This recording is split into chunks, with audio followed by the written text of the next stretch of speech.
You've tuned into The Mountain Gardener with your host, Ken Lain. Gardening, it can be challenging, but with these simple insider tips, you'll reap huge rewards. Now, let's tune into today's Mountain Gardener with Ken and Lisa.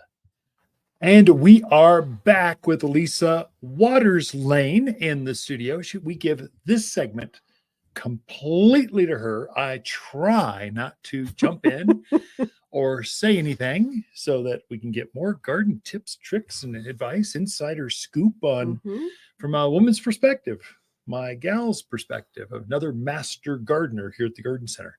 Welcome back to the studio, Lisa. Thank you. Good to be here. Beautiful day. Beautiful time to be in Prescott. Sunny. And the surrounding areas. Yeah. I call it the Central Highlands because it's Sedona is the same as Camp Verde, is the same as Cornville, the same as Skull Valley, Paulden, Prescott, Prescott Valley. We're all kind of the same. So this advice just is good. So the plants go here, the same planting technique. It's the same. So that's why I think the reason we have so many people from the other side of the Mingus Mountains, the Mingus Mountains, or Tater Patch, is people are coming over to get Trader Joe's and Costco, and then they stop by the Garden Center to get tuned into the show. They get a poinsettia or whatever. How do I plant this tree? But the pine trees that grow here will grow there. The lilacs that grow here will grow there. The pansies, the tomatoes that they grow here, they grow there. And we're about the same zone, same season, same everything. Yep. Very true. So what kind of garden tips you got for us? Well, share. Last week we were talking about poinsettias, where they came from, how did they become a Christmas plant? Yeah. And we kind of briefly touched on Christmas cactus, but we didn't really hit on it too much. But one thing we did say, we were like, well, is Christmas cactus really a cactus? And we said no. No. But we were wrong. Oh, really? It truly is a cactus. Truly, or what? It's in the genus family of cacti. There we go. So it is technically a cactus. Cool. Which I did not know. No, it's not like a prickly pear. No, you can't grow it outside.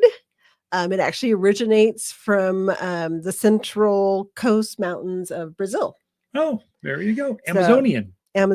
Really? So kind of high. It likes kind of the higher altitude forest areas where there's moisture. So they actually, in their native environment, grow kind of like almost like an air plant, where they're on trees. They grow on trees, like an orchid, right? Or on moist rocks. So they don't really put out roots into the soil in their native environment. They do here. We grow them in soil. But it truly is a cactus. So we learned something. We did. Yeah. So did our listeners.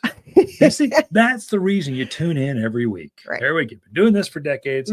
We just passed our 650th upload to Podbean. Really? So to our podcast. Cool. And we're almost at 100,000 downloads. So it's like people are gaining traction. And we're starting to have other PR companies going, hey, they got something going on. We should go try to ask them for money. We can scale this for you. I don't care about going national. I only care about us here. The Central Highlands. It's just us in the Central Highlands. Yeah, there we go. Otherwise, it'd be work. This is just fun. This is fun. If you turn into work, it won't be as much fun. So back to Christmas cactus. Sorry. Which truly is a cactus. So here like I said, inside. They don't need a lot of water. You water when the top inch or two is dry, then you get water on them. They don't want it to be constantly wet. Once a week, once a month. Going to depend on your home somewhat. So I hate to tell people a specific. Twice a month? Because some of it's the soil. I like to use the stick your finger in the soil test. Oh, moisture meter. Yeah. Okay. Tools make gardening easy. And if it's dry, you water it. Bright room.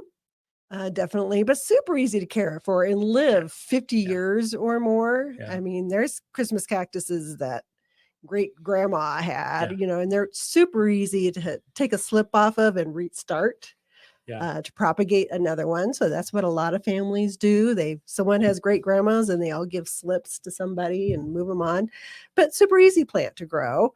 A little bit more of a challenge to try to get it back into color again.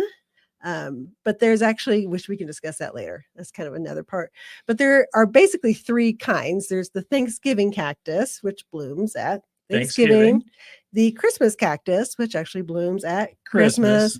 And then there's an Easter cactus, which blooms in usually March to April, somewhere in there. Are they different ones, or they actually naturally bloom at those times, or they program them to bloom? They actually naturally bloom at those times. Wow. And a lot of so the question is now, and they think that the Thanksgiving and the Christmas cactus, they've interbred them so much, hybridized them, that they're kind of the same now.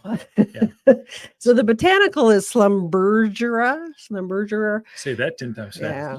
Which is some guy's name who kind of found them in Paris. It's a whole long story. Kind of got boring, so I ignored it.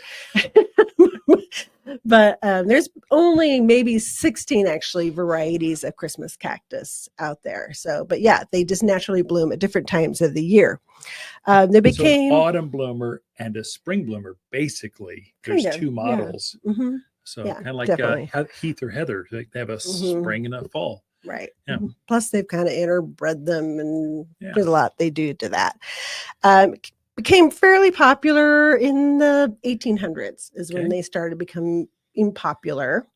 And so there's basically kind of 3 stories as to why they're Christmas cactus. Because they're from Brazil, not so it's hardcore Catholics and stuff down there. I don't know. It's well, that's kind of what the stories are. So the first story is there was a young man in Brazil. He was in the jungle and it was just hot and it was humid. And he was praying to God that God would just kind of change the weather because he was just miserable, which who wouldn't be in the jungles? Sounds like a Jonah the whale story or whatever. So he was praying that, God would change that. And then on Christmas Day, he emerged from his hut and he looked out into the jungle and it was just full of flowering cacti. Oh, that's neat. So that's one story. Okay. Second story is I was thinking red and white or bringing more into it. You have the color of Christ and the blood, all those religious symbols. That's good. It's a good Brazilian story. There you go. I just want it to be nicer weather. The second one is a Jesuit missionary in Bolivia. He was trying to teach the Bible to the villagers, but he was really struggling because they didn't trust him. They just didn't believe him. So he prayed, and then on Christmas Day, he prayed for guidance, trying, he wants to help people.